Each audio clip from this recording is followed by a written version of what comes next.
Hallelujah. God's people, shalom on you. Church of Christ, प्रभु आपको बहुत आशीष दे और आपको संभाल के रखे।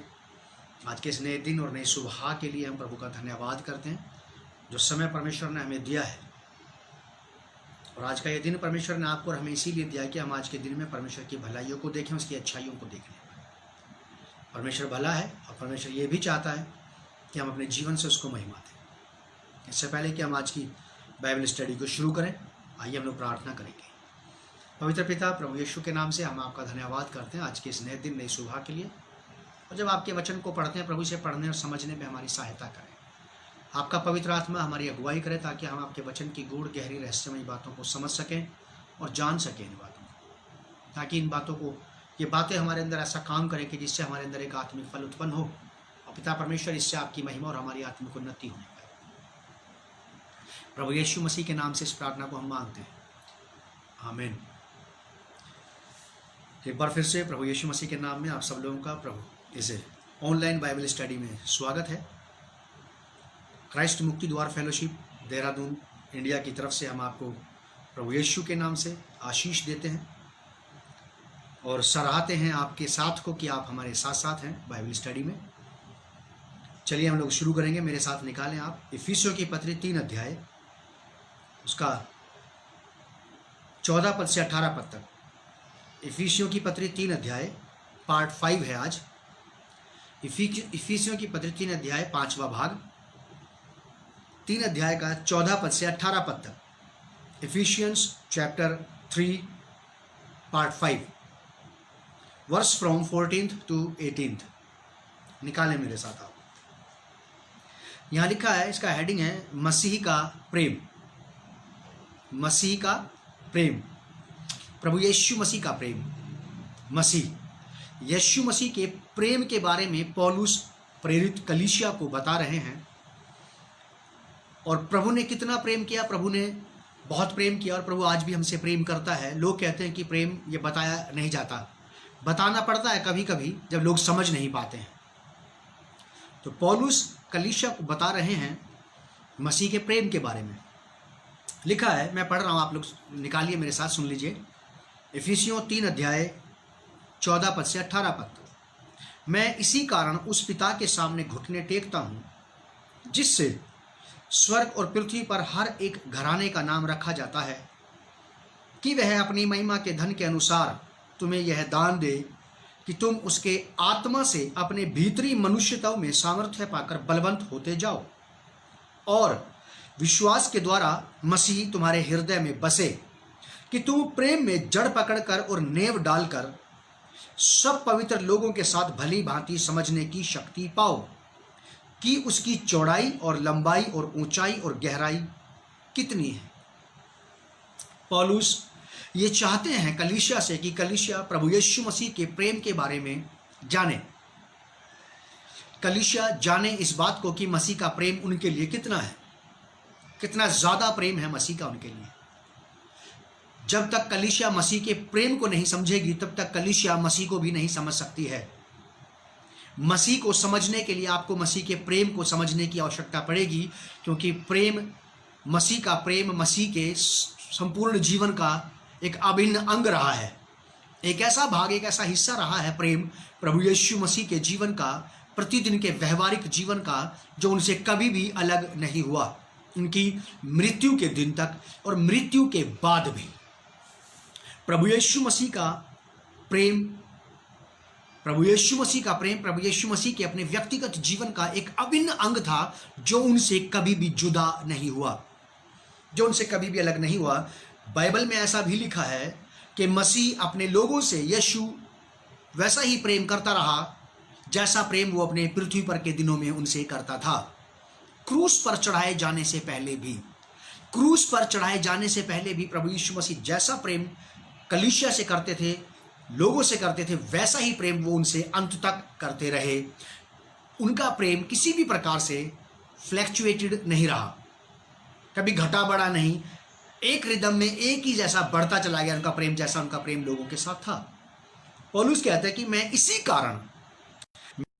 इसी कारण उस पिता के सामने घुटने टेकता हूं, सर्वशक्तिमान परमेश्वर के सामने पौलुस बताते हैं कि मैं घुटने टेकता हूं, जिस परमेश्वर से स्वर्ग और पृथ्वी पर हर एक घराने का नाम रखा जाता है। हर एक घराने का नाम है। कलीसिया के बारे में ये बात, कलीसिया के बारे में है। कलीसिया परमेश्वर का घराना है, परमेश्वर का परिवार है, और हर एक कलीसिया परमेश्वर के नाम से जानी जाती है। परमेश्वर की कलीसिया कहलाई जाती है, परमेश्वर के लोग कहलाए जाते हैं, परमेश्वर का परिवार कहलाया जाता है, परमेश्वर के अलग किए गए लोग कहलाए जाते हैं। लिखा है यहां पे, परमेश्वर से जिससे स्वर्ग और पृथ्वी पर हर एक घराने का नाम रखा जाता है। जो लोग स्वर्ग में पहुंच चुके हैं परमेश्वर के पास, उनके नाम भी इस पृथ्वी पर परमेश्वर ने ही रखे थे, और इन कलीसियाओं के नाम भी परमेश्वर ही के नाम से पहचाने जाते हैं, जाने जाते हैं। हर एक घराने का नाम, कलीसिया की बात कर रहा है, ये परमेश्वर के परिवार की, क्योंकि इफिसियों की पत्री कलीसिया को लिखी गई पत्री है, और सेंट पॉल अधिकतर बातें कलीसिया के विषय में ही कलीसिया से कर रहे हैं। तो आपको और हमें इस बात को समझना चाहिए, समझना ही पड़ेगा कि पौलुस किससे बात कर रहे हैं और परमेश्वर के बारे में किसके बारे में बात बता रहे हैं। पौलुस कहता है कि सब कलीसिया है, सारे परमेश्वर के जो घराने हैं, उनके नाम परमेश्वर के नाम पर, उनके नाम जिससे स्वर्ग और पृथ्वी पर हर एक घराने का नाम रखा जाता है, परमेश्वर से रखा जाता है। हमारी पहचान परमेश्वर है, हमारा नाम परमेश्वर से रखा जाता है, परमेश्वर से पहचाना जाता है, और उसी परमेश्वर के सामने पौलुस कहता है कि मैं घुटने टेकता हूं, मैं घुटने टेकता हूं, नील डाउन होता हूं। ये कह रहा है कि वह अपनी महिमा के धन के अनुसार, कि वह, परमेश्वर ऐसा इसलिए कर रहा है कि वह अपनी महिमा के धन के अनुसार तुम्हें, यानी कि कलीसिया को, यह दान दे, गिफ्ट दे, ये उपहार दे। जैसे आत्मिक वरदान होते हैं ना, आत्मिक दान वरदान आप जानते हैं, बात करते हैं ना उसकी, वैसे ये भी एक दान है। केवल वही 9 वरदान जो आपको और मुझे बताए जाते हैं, केवल वही नहीं है, उसके बाद भी है। पौलुस ये कहता है कि तुम बड़े से बड़े वरदानों की धुन में रहो। तो इसका मतलब और भी बहुत सारे वरदान हैं, आप पा सकते हैं, बात बता सकते हैं परमेश्वर को, मुझे ये वाला वरदान, ये वाला गिफ्ट भी मेरे जीवन के लिए चाहिए, मेरी सेवकाई के लिए चाहिए। लिखा है कि वह अपनी महिमा के धन के अनुसार तुम्हें यह दान दे कि तुम उसके आत्मा से अपने भीतरी मनुष्यताओं में सामर्थ्य पाकर बलवंत होते चले जाओ। यह भी एक वरदान है, यह भी एक दान है। अगर कोई भी व्यक्ति जिसने अभी तक प्रभु यीशु मसीह का इनकार नहीं किया, जिसने अपने व्यक्तित्व को यीशु मसीह पर फिक्स कर दिया है, तो मेरे प्रिय, यह आपका परिश्रम नहीं है, ये उस दान की वजह से, उस वरदान की वजह से है, उस डिवाइन गिफ्ट की वजह से जो आप में काम कर रहा है। वरना बहुत सारे लोगों ने प्रभु को छोड़ दिया है, वरना बहुत सारे लोग प्रभु यीशु मसीह को छोड़ करके चले गए वापस अपने अपने मार्गों पर, अपनी अपनी दुनिया में। लेकिन अगर आज भी तो आप ठहरे हुए हैं, तो इसका अर्थ यह है कि वो वरदान आप में काम कर रहा है, जो यहां जिसका जिक्र आता है कि वह अपनी महिमा के धन के अनुसार, परमेश्वर अपनी महिमा के लिए, अपने आप को आपके जीवन में महिमा दिलवाने के लिए और आपको स्वर्ग में महिमा दिलवाने के लिए परमेश्वर ये प्रयास करेगा। परमेश्वर ये वाला काम करेगा कि आपको ऐसा दान देगा, ऐसा वरदान देगा कि आप अपने इनर बीइंग में, अपने इनर सोल में, अपने इनर ह्यूमन बीइंग में, आप अपने अंदरूनी व्यक्तित्व में, अपने विश्वास में, लिखा है कि सामर्थ्य पाकर के बलवंत होते जाओ। कंटिन्यू टेंस है ये कंटिन्यू प्रेजेंट टेंस है कि बलवंत होते चले जाओ। ये नहीं कि आप एक बार बलवंत हुए उसके बाद फिर पता नहीं कहां चले गए। बहुत सारे लोग हैं ऐसे, आप और मैं जानते हैं, कि जिन्होंने मसीह को छोड़ दिया, इसका इनकार कर दिया, जो चले गए हैं प्रभु को छोड़ करके। कारण ये था कि उनको ये दान परमेश्वर की ओर से उनके अंदर नहीं था कि वो ठहर जाते। परमेश्वर हर एक को ये दान देता है, बाय फेथ आता है ये दान, परमेश्वर के वचन के अनुसार आता है ये दान। बहुत सारे लोग इस दान को, इस वरदान को अपने अंदर जीवित रखने के लिए खुद प्रयास करते हैं कि मैं नहीं लौटूंगा वापस, चाहे कुछ भी हो जाए। परमेश्वर तुम्हें यह दान दे कि तुम उसके आत्मा से परिपूर्ण होकर के अपने भीतरी मनुष्यताओं में सामर्थ्य पाकर के बलवंत होते चले जाओ। एक मसीह विश्वासी को, एक नया जन्म पाए हुए व्यक्ति को बलवंत होना बहुत सख्त जरूरी है। आपको और हमें इस बात पर ध्यान नहीं देना है, ज्यादा ध्यान इस बात पर नहीं देना है कि हम अपने शरीर में अगर दुर्बल है, निर्बल है, तो कोई बात नहीं, आत्मा तैयार है, बिल्कुल सच है ये वाली बात। लेकिन आपको अपने अंदर इस शरीर, मजबूत शरीर के अंदर ही मजबूत आत्मा रहता है। कभी कभी शरीर साथ छोड़ देता है तो प्राण निकल जाता है, और कभी कभी शरीर की पकड़ भी मजबूत होती है, देह में ताकत होती है, जान रहती है, जिससे व्यक्ति एक लंबे समय तक जी जाता है। यहां साफ शब्दों में ऐसा लिखा है, और अपने भीतरी मनुष्यत्व में सामर्थ्य पाकर बलवंत होते जाओ। भीतरी मनुष्यत्व में, विश्वास के अंदर, अपने आत्मा में। आत्मा तो तैयार है लेकिन शरीर दुर्बल है, ठीक है, मैं मानता हूं इस वाली बात को, लेकिन आपको शरीर को भी सुडौल बनाने की आवश्यकता है, क्योंकि आप शायद इस बात को जानते होंगे, sound body in sound mind. ये एक बात है ऐसी जो आपको मुझे माननी और समझनी चाहिए। अपने भीतरी मनुष्यत्व में सामर्थ्य पाकर के बलवंत होते चले जाओ। आपको इस बात पर ध्यान देना है कि आत्मा तो तैयार है लेकिन शरीर दुर्बल है, लेकिन आपको शरीर को भी साथ साथ सुडौल बनाना है, ताकतवर बनाना है, ताकि ज्यादा दिन तक और ज्यादा लंबे समय तक आप प्रभु के साथ चलते चले जाए। अगर शरीर दुर्बल हो भी जाता है तो कोई बात नहीं, होने दीजिए, क्या कर सकते हैं हम, लेकिन आत्मा तैयार होना चाहिए। इसके ऊपर आपको ध्यान देना ही चाहिए, और ज़्यादा ध्यान, मैंने जो ये बात कही थी पहले कि आप इस पर ज़्यादा ध्यान ना दें, इसका मेरा कहने का अर्थ ये है कि आप इस बात के ऊपर ध्यान देते हैं, साथ साथ आप अपने शरीर की बातों पर भी ध्यान देते रहें। शरीर में एक अच्छी ताकत रहे, आपको अपने शरीर को बना करके रखना पड़ेगा। याद रखिएगा कि सर्वशक्तिमान परमेश्वर यहोवा ने, इससे पहले कि वो आत्मा डालता, उसने पहले शरीर को तैयार किया था। पहले उसने शरीर को तैयार किया था, फिर उसने खाका बनाया था, फिर उसने उसके अंदर पहले बर्तन, फिर बर्तन के अंदर का सामान, वैसे ही परमेश्वर ने किया था। तो आपको और मुझे शरीर का भी ध्यान रखना चाहिए ताकि ये सुडौल बना रहे, ताकतवर बना रहे, बचे रहें आप अपने आसपास के बीमारियों के माहौल से, पोल्यूशन के माहौल से, और गलत आदतों के, नशे के माहौल से बचे रहें, ताकि आपके शरीर में नई ताकत बनी रहे और प्राण और आत्मा ज्यादा दिन तक, अधिक दिन तक इसमें रह सके। अपने भीतरी मनुष्यत्व में सामर्थ्य पाकर बलवंत होते चले जाओ। बलवंत होते चले जाओ अपने भीतरी मनुष्यत्व में सामर्थ्य पा करके। मेरे साथ निकालिए आप इफिसियों की पत्री 1 अध्याय 19 पद। Ephesians chapter 1 verse 19। Ephesians chapter 1 verse 19, इफिसियों की पत्री 1 अध्याय 19 पद। और उसकी सामर्थ्य हम में जो विश्वास करते हैं कितनी महान है। परमेश्वर का सामर्थ्य कितना ज्यादा महान है, उसकी उस शक्ति के प्रभाव के उस कार्य के अनुसार जो उसने हमें किया है, उसके दान की वजह से। दान क्या है? परमेश्वर का दान, जैसे कि हमने पढ़ा था इफिसियों की पत्री 3 अध्याय 16 पद, कि वह अपनी महिमा के धन के अनुसार तुम्हें यह दान दे कि तुम उसके आत्मा से अपने भीतरी मनुष्यताओं में सामर्थ्य पाकर बलवंत होते जाओ, आत्मिक वरदान के कारण से। यहां 1:19 में लिखा है, और उसकी सामर्थ्य हम में उस वरदान के द्वारा से, परमेश्वर के उस दान के द्वारा से, जो सामर्थ्य, डिवाइन पावर जो आप में मुझ में काम करती है, वो डिवाइन पावर हमें इसलिए काम करेगी कि हम ज्यादा दिन तक परमेश्वर में स्थिर रहें, परमेश्वर में जिए और परमेश्वर ही में प्राण निकल जाए। ये सपोर्ट करेगा वो दान आपको कि आप और मैं ठहरे रहें। क्योंकि मैंने पहले ही बताया कि बहुत सारे लोगों ने मसीह को छोड़ दिया है, इनकार कर दिया है और चले गए उसको छोड़ करके। आपने भी देखा है, मैंने भी अपने मसीह जीवन में बहुत सारे लोगों को देखा है कि वो वापस लौट गए। अगर कभी लौट आए वापस प्रभु के पास तो बात फर्क है, वरना जो चले गए वो चले गए, कुछ नहीं कहा जा सकता है। तो यहां पे ये लिखा है कि और उसकी सामर्थ्य हम में जो विश्वास करते हैं। क्या विश्वास करते हैं आप?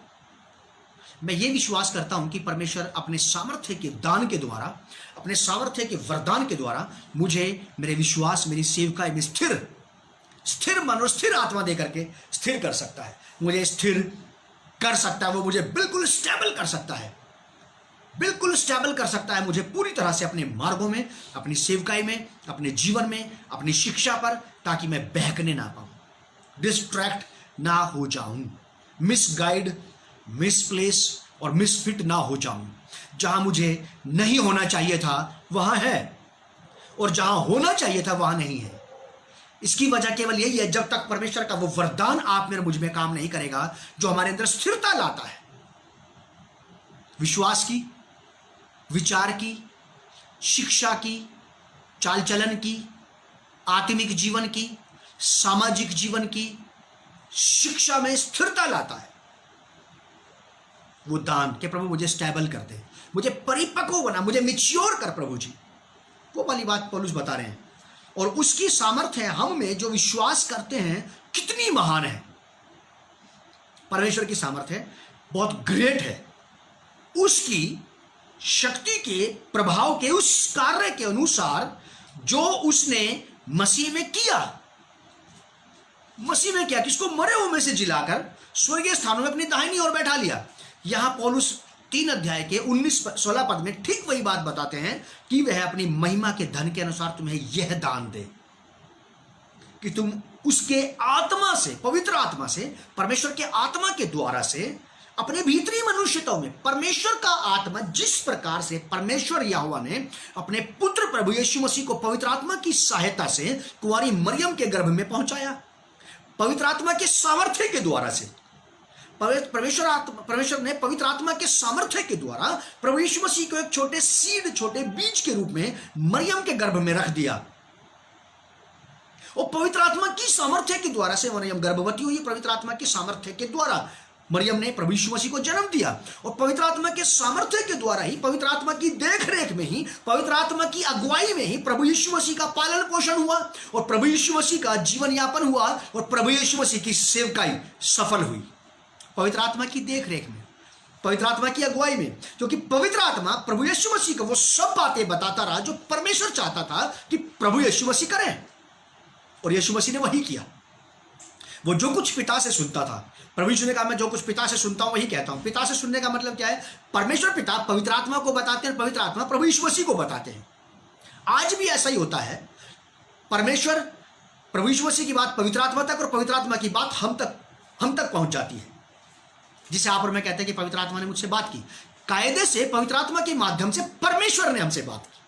उसी पवित्र आत्मा की सहायता और उसके सामर्थ्य के द्वारा से लिखा है कि तुम ये दान, ये गिफ्ट प्राप्त कर लो, ये दान हमारे अंदर आ जाए, हमारे अंदर ये एक दान का रूप ले ले, गिफ्ट का रूप ले ले, ये वाली चीज कि मैं पवित्र आत्मा की सहायता और पवित्र आत्मा की सामर्थ्य और पवित्र आत्मा की देख रेख में, पवित्र आत्मा की देखभाल में मेरा जीवन यापन होने पाए, मेरा मसीह जीवन पवित्र आत्मा की देख रेख में, मेरा लालन पालन पवित्र आत्मा की देख रेख में हो, ताकि मैं अपने भीतरी मनुष्यत्व में पवित्र आत्मा के सामर्थ्य के द्वारा से, सहायता के द्वारा से सामर्थ्य पाकर के बलवंत बन जाऊं यीशु मसीह के समान, ताकि अपनी मौत के दिन तक मैं परमेश्वर का इनकार ना कर सकूं,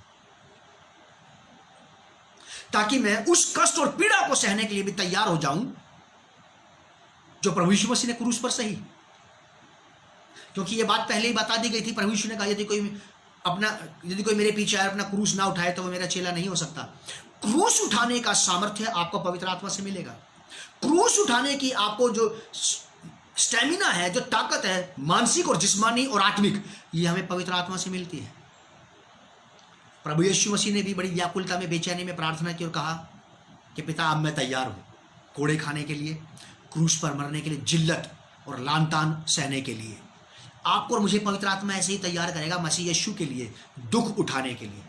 आपको और मुझे पवित्र आत्मा इसीलिए ऐसे ही तैयार करेगा कि हम अपने जीवन पर्यंत परमेश्वर के सामने स्थिरता से ठहरे रहें, उस विश्वास में जिसका मैंने पहले दिन अंगीकार किया था।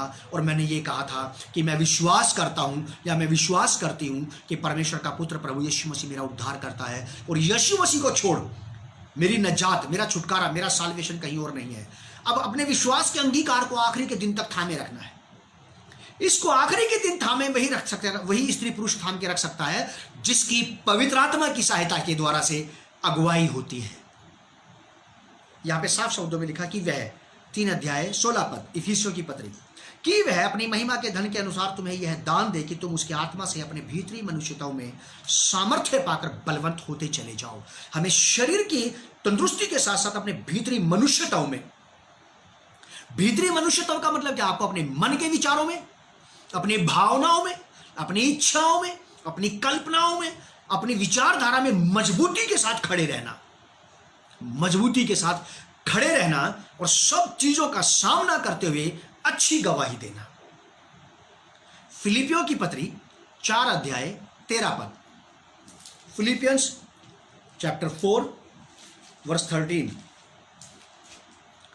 फिलिपियों 4:13 में पौलुस बहुत अच्छी बात कहते हैं कि जो मुझे सामर्थ्य देता है उसमें मैं सब कुछ कर सकता हूं। अगर परमेश्वर आपको और मुझे सामर्थ्य नहीं देगा तो आप और मैं कुछ नहीं कर सकते हैं, ना परमेश्वर के लिए और ना परमेश्वर के राज्य के लिए। बहुत सारे लोग जो स्थिर नहीं पाए जाते हैं अभी भी अपने विचारों में, अपनी भावनाओं में, अपनी इच्छाओं में, अपनी कल्पनाओं में, मसीह में होने के बावजूद भी उनको रोज परमेश्वर से यह कहने की आवश्यकता है कि अपनी आत्मा का सामर्थ्य मुझे दे, ताकि मैं अपने भीतरी मनुष्यताओं में तेरे आत्मा के सामर्थ्य के द्वारा बल पाकर के बलवंत हो सकूं और आज दिन भर के सब कामों को सही ढंग से कर सकूं, बिना झूठ कपट के, बिना छल चालाकी के। मैं सारे कामों को सही तरीके से करना चाहता हूं, मुझे ऐसा स्टैमिना दे।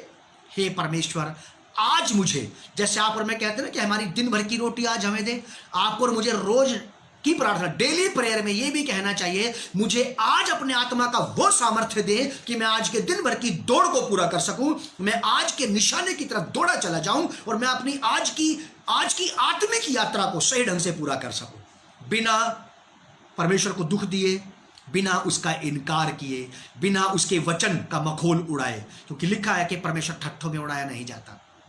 जब हम उसकी बात को नहीं मानते, उसकी बात को नजरअंदाज कर देते हैं, जानने के बाद, सुनने के बाद भी अनसुना कर देते हैं, तो इसका अर्थ होता है कि हम परमेश्वर को ठट्ठों में उड़ा रहे हैं कि हाँ बोलते रहिए, आपकी बात का हमारे पर कोई खास असर नहीं है।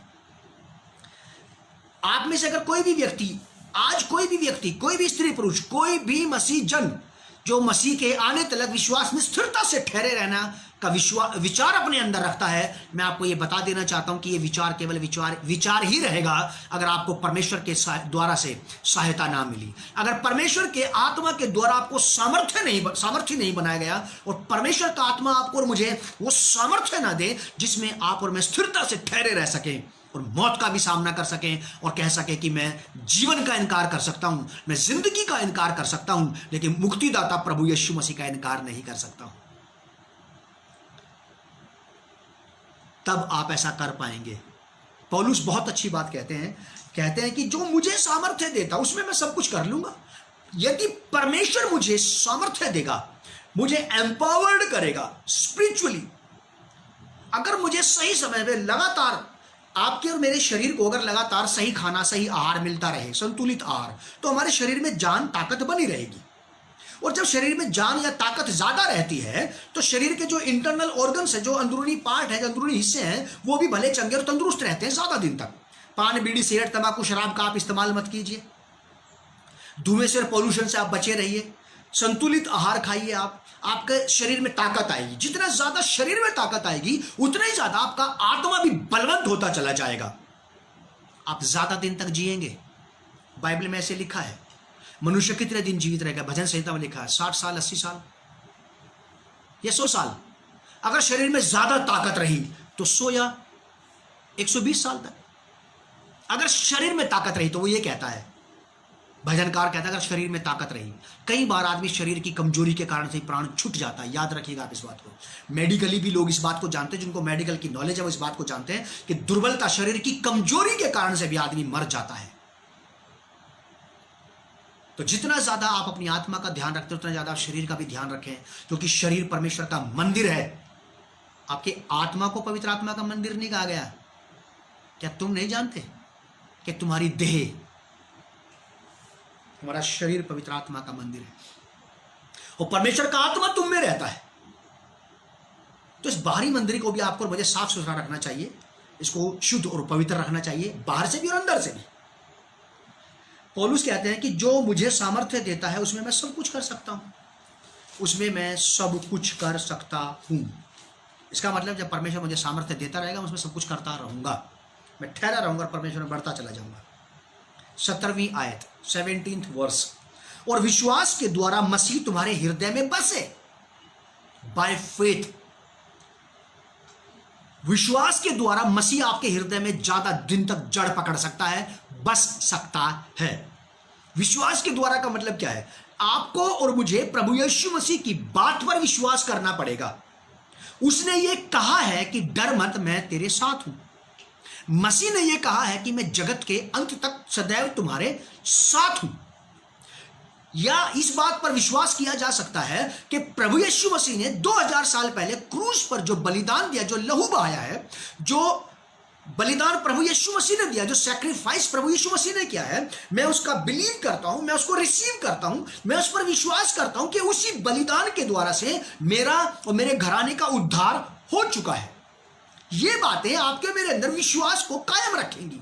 ये वाली बातें आपके और मेरे अंदर मसीह के प्रति विश्वास को जिंदा रखेंगी। मसीह यीशु की वफादारी के बारे में, उसकी ईमानदारी के बारे में, उसकी खराई के बारे में, उसकी सच्चाई के बारे में, उसकी विश्वास योग्यता के बारे में, उसकी बातें ही आपके और मेरे अंदर विश्वास पैदा करेंगी उसके प्रति।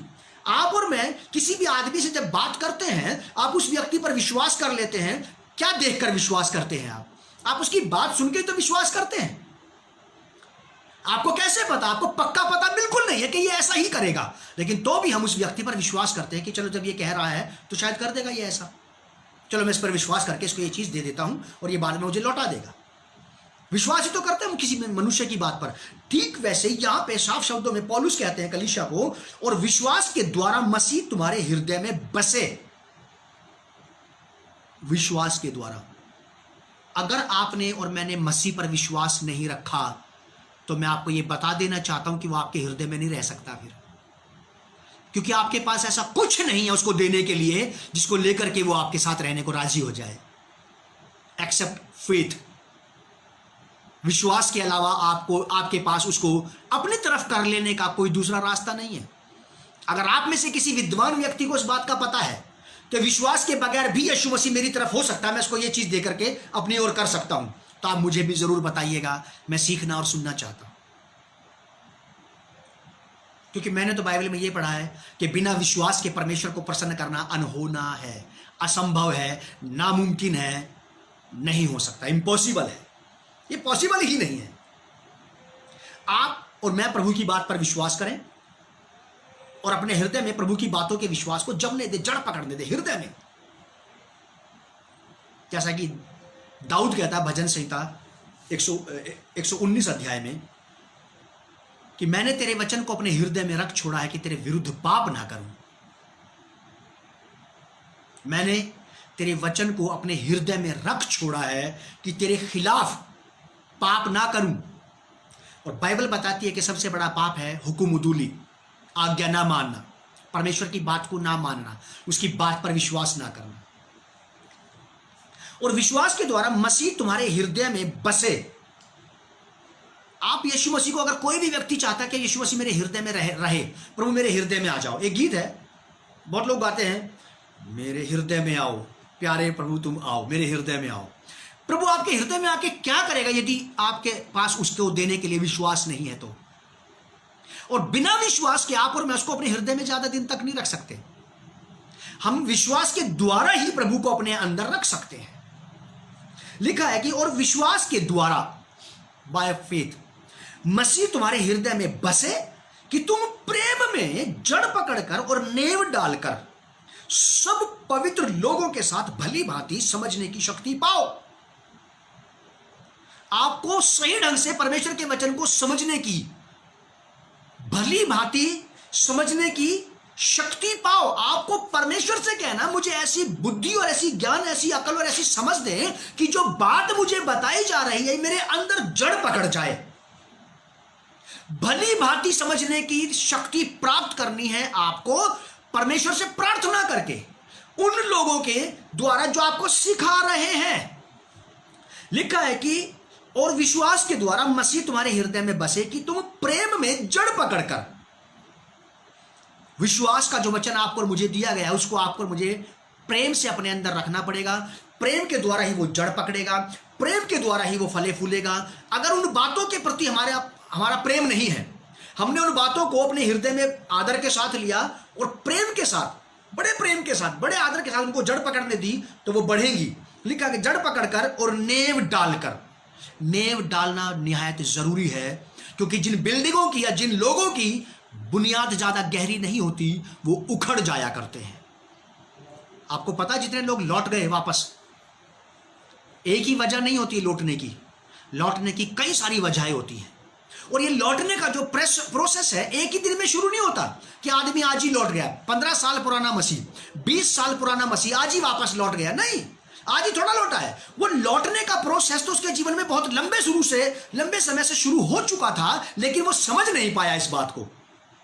लौट जाने के 100% चांसेस बन जाते हैं अगर आप बाइबल नहीं पढ़ते हैं लगातार, आप प्रार्थना में नहीं रहते हैं लगातार, आप आज्ञा का पालन नहीं करते हैं लगातार, आप संगति में बने नहीं रहते हैं लगातार, परमेश्वर के वचन को, प्रभु यीशु मसीह की बातों को आपने अपने अंदर फैलने नहीं दिया, ये भी एक कारण बन जाएगा आपके वापस लौटने का। और बहुत सारे लोग यही कहते हैं कि नहीं नहीं भैया हम नहीं लौटेंगे, हम नहीं लौटेंगे, और मैंने उन्हीं को लौटते देखा है। जब तक ये वाली बात हमारे अंदर जड़ ना पकड़ जाए कि यीशु मसीह जगत का उद्धार करता है, अगर एक बार ये बात किसी को सही ढंग से समझ में आ गई तो वो यीशु मसीह को छोड़ना पसंद नहीं करेगा, दुनिया छोड़ना पसंद करेगा। फिर वो दुनिया को छोड़ना उसके लिए बड़ा आसान हो जाएगा और यीशु मसीह को छोड़ना उसके लिए जान की बाजी हो जाएगा। वो मरना पसंद करेगा लेकिन क्राइस्ट से अलग होना पसंद नहीं करेगा। ये बातें आपको समझाती है। पौलुस कलीसिया को ये बात समझा रहा है कि आपको मसीह के प्रेम को समझना पड़ेगा। क्यों मरा आखिर वो आपके लिए? क्या दिया था आपने उसको? क्या दिया था मैंने उसे? प्रेम।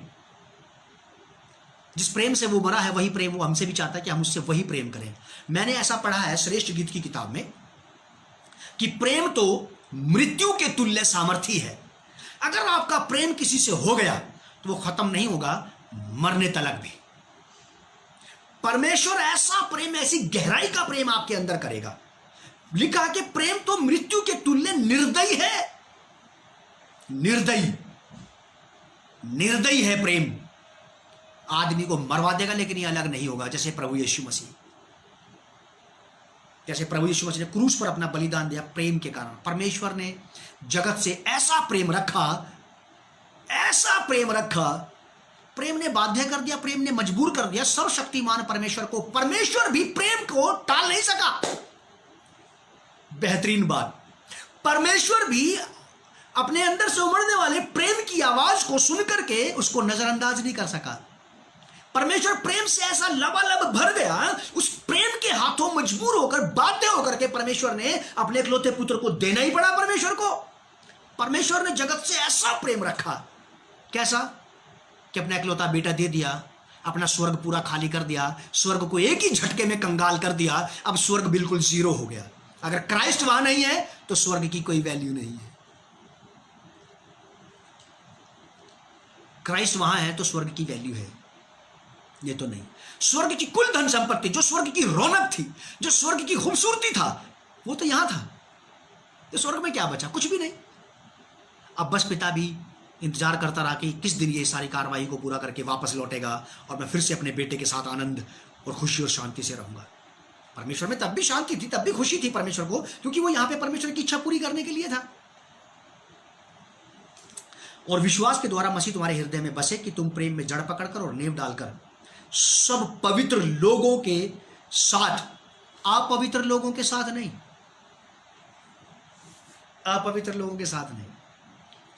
पौलुस प्रेरित ने अपने डिसाइपल को, अपने प्रिय डिसाइपल को, तीमुथियुस को यह वाली बात कही थी कि जो लोग सच्चे मन और खराई से परमेश्वर की भक्ति करते हैं उनकी संगति किया कर। जो खरे मन से और सच्चाई से परमेश्वर की भक्ति करते, कह रहा कि उनकी संगति किया कर। हालेलुया, प्रेज द लॉर्ड कहने वाले सारे ही पवित्र और इस लायक नहीं कि उनके साथ बैठ करके आराधना प्रार्थना कर ली जाए। पहचानना पड़ेगा, आपको समझना आपको पड़ेगा कि आपको कहां जाना है, कहां नहीं जाना है, किससे मिलना है, किससे नहीं मिलना है, किसके साथ बैठना है, किसके साथ नहीं बैठना है, किसके साथ कितना समय बिताना है, कितना समय नहीं बिताना है। आपको डिसाइड करना पड़ेगा। मेरी रोज की, प्रतिदिन की ये प्रार्थना रहती है कि पवित्र आत्मा जी आज आप दिन भर मेरी सहायता करें, मेरी अगुवाई करें और मेरी मदद करें कि मुझे कहां होना चाहिए, कहां नहीं होना चाहिए, मुझे आज दिन भर में क्या क्या करना चाहिए, क्या क्या नहीं करना चाहिए, किस किस से मिलना चाहिए, किस किस से नहीं मिलना चाहिए, क्या क्या देखना चाहिए, क्या क्या नहीं देखना चाहिए, क्या क्या सुनना चाहिए, क्या क्या नहीं सुनना चाहिए, कहां कहां होना चाहिए और कहां कहां नहीं होना चाहिए। क्योंकि सब जगह के लिए तो मैं नहीं हूं और सारी बातें मेरे लिए नहीं है कि मैं ही करूं। समझना पड़ेगा आपको और मुझे। कलीसिया के लिए यहां पर बहुत कुछ है जो मैंने बताया है, इससे भी बहुत कुछ ज्यादा अभी भी बाकी है। जो आप जान सकते हैं परमेश्वर के आत्मा के द्वारा और भी परमेश्वर के दूसरे संतों भक्तों के साथ बैठ करके। लेकिन फिर भी याद रखिएगा, आप लिखा है कि 18वीं आयत में सब पवित्र लोगों के साथ भली भांति समझने की शक्ति पाओ। सही ढंग से बात को समझने की आपके पास अकल आ जाए, समझ आ जाए, ऐसे लोगों की संगति करना जो आपको सटीक बात समझा सके, परमेश्वर के वचन से सही एक्यूरेट रास्ता दिखा सके, आपको सही बात समझाई जा सके। सही भली भांति समझने की शक्ति पाओ कि उसकी चौड़ाई, मसीह के प्रेम की चौड़ाई, उसकी लंबाई, मसीह के प्रेम की लंबाई, उसकी ऊंचाई, हाइट, और गहराई, उसकी डेप्थ कितनी है, आपको जानना पड़ेगा, आपको जानना पड़ेगा।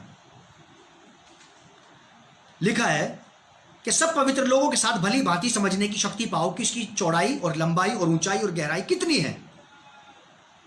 आपको जानना पड़ेगा इसकी लंबाई, चौड़ाई, गहराई और ऊंचाई कितनी है, मसीह के प्रेम की, मसीह के प्रेम की, मसीह के प्रेम की लंबाई, चौड़ाई और गहराई और ऊंचाई।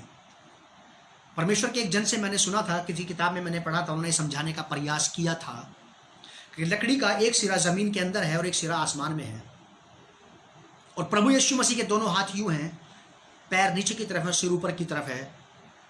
तो ये बता रहे थे कि पूर्व, पश्चिम, उत्तर, दक्षिण चारों दिशाओं में फैला हुआ है ये। इसकी लंबाई, चौड़ाई, गहराई और ऊंचाई को नापने के लिए आपको उसके पास क्रूस पर ही जाना पड़ेगा, क्योंकि आप एक ही जगह से, एक जगह पे खड़े होकर के पूरी दुनिया को सही दिशा में नहीं देख सकते। मसीह के प्रेम को समझने के लिए मसीह से मिलना ही पड़ेगा, उसके पास बैठना ही पड़ेगा, उसके साथ संगति करनी ही पड़ेगी, अगर आप जानना और समझना चाहते हैं तो। उसकी लंबाई, चौड़ाई, गहराई और ऊंचाई कितनी है, कितनी है, प्रयास करेंगे हम इसको समझने का, सुनने का, सीखने का, देखने का। 17 पद, और विश्वास के द्वारा मसीह तुम्हारे हृदय में बसे कि तुम प्रेम में जड़ पकड़कर और नींव डालकर सब पवित्र लोगों के साथ भली भांति समझने की शक्ति पाओ कि उसकी चौड़ाई और लंबाई और ऊंचाई और गहराई कितनी है। मेरे साथ निकालिए आप कुलूसियों की पत्री 2 अध्याय, कुलूसियंस चैप्टर 2 वर्स 7, कुलूसियों 2 का 7। यहां लिखा है, और उसी में जड़ पकड़ते और बढ़ते जाओ, और जैसे तुम सिखाए गए वैसे ही विश्वास में दृढ़ होते जाओ, और अधिक धन्यवाद करते रहो। 17 पद में जो हमने पढ़ा था, और विश्वास के द्वारा मसीह तुम्हारे हृदय में बसे। यहां पौलुस फिर से फिलिप्पी नगर की कलीसिया को कहते हैं, और उसी में जड़ पकड़ते जाओ जिसमें आपको लगा दिया गया है, जहां पे आपको लाके बो दिया गया है, उसी में जड़ पकड़ते और बढ़ते जाओ, और जैसे तुम सिखाए गए वैसे ही विश्वास में दृढ़ होते जाओ। जैसे सिखाया गया ना आपको यहां से, वैसा ही करते जाइए, उसके अलावा और कुछ नहीं, उसके अलावा और कुछ नहीं। रोमन्स 5:5 देखिए क्या लिखा है, रोमियो की पत्री 5 अध्याय 5 पद, रोमन्स चैप्टर 5 वर्स 5, और आशा से लज्जा नहीं होती, आशा से लज्जा नहीं होती, क्योंकि पवित्र आत्मा जो हमें दिया गया है उसके द्वारा परमेश्वर का प्रेम हमारे मन में डाला गया है। परमेश्वर का प्रेम पवित्र आत्मा के माध्यम से हम तक पहुंचाया गया है। और जब भी कभी आपके अंदर से यह प्रेम उमड़ेगा किसी मनुष्य के लिए या परमेश्वर के लिए, तो यह भी पवित्र आत्मा के माध्यम से ही उमड़ के बाहर आएगा। पौलुस 3:17 में यही बात कह रहे हैं इफिसियों की पत्री में, और विश्वास के द्वारा मसीह तुम्हारे हृदय में बसे कि प्रेम में जड़ पकड़कर और नींव डालकर उसमें बढ़ते चले जाओ, बढ़ते चले जाओ, बढ़ते चले जाओ। 18 पद, सब पवित्र लोगों के साथ भली भांति समझने की शक्ति पाओ कि इसकी चौड़ाई और लंबाई और ऊंचाई और गहराई कितनी है। अय्यूब की किताब 11 अध्याय उसका 8 और 9 पद देखेंगे हम लोग। जॉब चैप्टर 11 वर्स 8 और 9, भजन संहिता से पहले आती है अय्यूब की किताब 11 अध्याय 8 और 9 पद।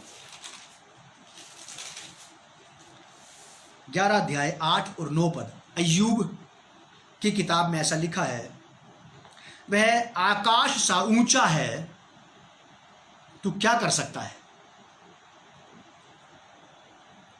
वह अधोलोक से गहरा है, तू क्या समझ सकता है?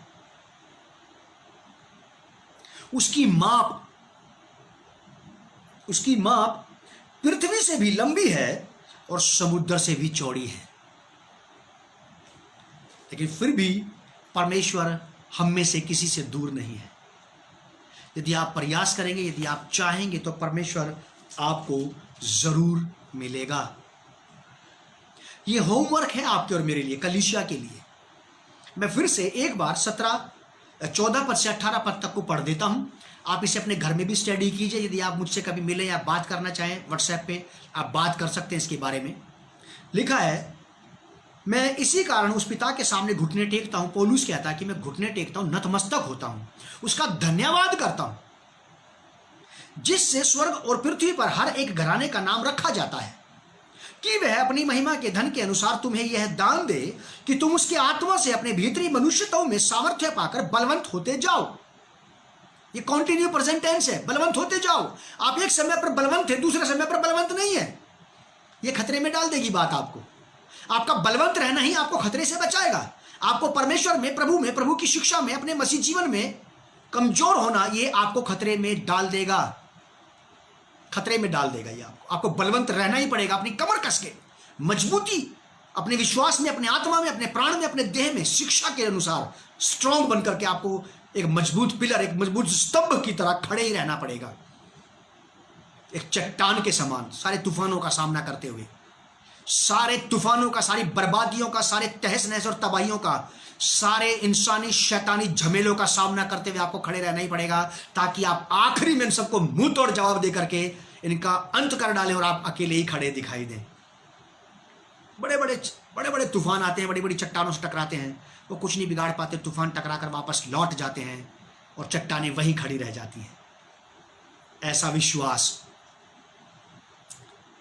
कि अपनी महिमा के धन के अनुसार तुम्हें यह दान दे कि तुम उसके आत्मा से अपने भीतरी मनुष्यत्व में सामर्थ्य पाकर बलवंत होते जाओ, और विश्वास के द्वारा मसीह तुम्हारे हृदय में बसे कि तुम प्रेम में जड़ पकड़कर और नेव डालकर सब पवित्र लोगों के साथ भली भांति समझने की शक्ति पाओ। कहां आप परमेश्वर की बातों को सही ढंग से भली भांति समझ सकते हैं? उन जगहों का और उन लोगों का चुनाव करें आप अपने जीवन में, ताकि आप आखिरी के दिन तक स्थिरता से ठहरे रह सकें। लौट जाने वाले लोगों के लिए सर्वे में पता लगाया गया है कि शिक्षा की कमी और विश्वास की स्थिरता उनके पास नहीं थी, इसलिए वो लौट गए। और विश्वास के द्वारा मसीह तुम्हारे हृदय में बसे कि तुम प्रेम में जड़ पकड़कर और नेव डालकर सब पवित्र लोगों के साथ भली भांति समझने की शक्ति पाओ कि उसकी चौड़ाई और लंबाई और ऊंचाई और गहराई कितनी है। पता लगाइए अब आप इस बात को। यह आपके लिए होमवर्क है, मेरे लिए भी। पता लगाएं हम इस बात का कि परमेश्वर के प्रेम की लंबाई, चौड़ाई, गहराई और ऊंचाई कितनी है। उस प्रेम की जिसका नहीं कर सका परमेश्वर, उस प्रेम के प्रेशर से बाहर नहीं जा सका। परमेश्वर के अंदर एक ऐसा प्रेम उमड़ पड़ा मनुष्य जाति के लिए, पापियों के लिए, अधर्मियों के लिए, दुराचारियों के लिए, संसार के तमाम ठुकराए गए लोगों के लिए, उन तमाम लोगों के लिए जो परमेश्वर के योग्य नहीं थे, उनके लिए परमेश्वर का प्रेम उमड़ पड़ा। और परमेश्वर प्रेम के हाथों बाध्य होकर के अपने बेटे को भेजना ही पड़ा। क्या ये प्रेम आप मेरे मुझ में उसके पुत्र के लिए, उस स्वयं परमेश्वर के लिए है कि हम उसके लिए इस दुनिया तक को छोड़ने के लिए, जीवन को छोड़ने के लिए, अपने लोगों को छोड़ने के लिए, अपने धन संपत्ति का मोह त्यागने के लिए तैयार हैं क्या? कैसा था वो प्रेम? कैसा अनोखा तेरा प्यार है, मुझको जो लाया है यहाँ, मेरा वजूद ही है क्या, तेरे बिना मेरे खुदा। यीशु मसीह का प्रेम, आपके प्रति जो प्रेम था उसको क्रूस तक ले गया। अब आप भी कह सकते हैं, प्रभु आपका प्रेम ही है जो मुझे यहाँ ले आया है। अब ये प्रेम मेरे अंदर से कभी भी समाप्त ना होने पाए। ये प्रेम मेरे प्रतिदिन के जीवन का अभिन्न अंग बन जाए और मैं इसी प्रेम में जीना, चलना और इसी में तुझ तक पहुंचना चाहता हूं। प्रभु आपको बहुत आशीष दे और परमेश्वर का आत्मा आपकी मदद करे कि आप इन बातों में जड़ पकड़ते, फलवंत होते, बलवंत होते चले जाओ, सामर्थ्य होते चले जाओ और वो फल उत्पन्न करो जिससे परमेश्वर को प्रसन्नता मिले और कलीसिया की आत्मिक उन्नति हो सके। प्रभु आप लोगों को आशीष दे, प्रभु यीशु मसीह के नाम से आमीन। God bless you and church of Christ once again शालोम ऑन यू।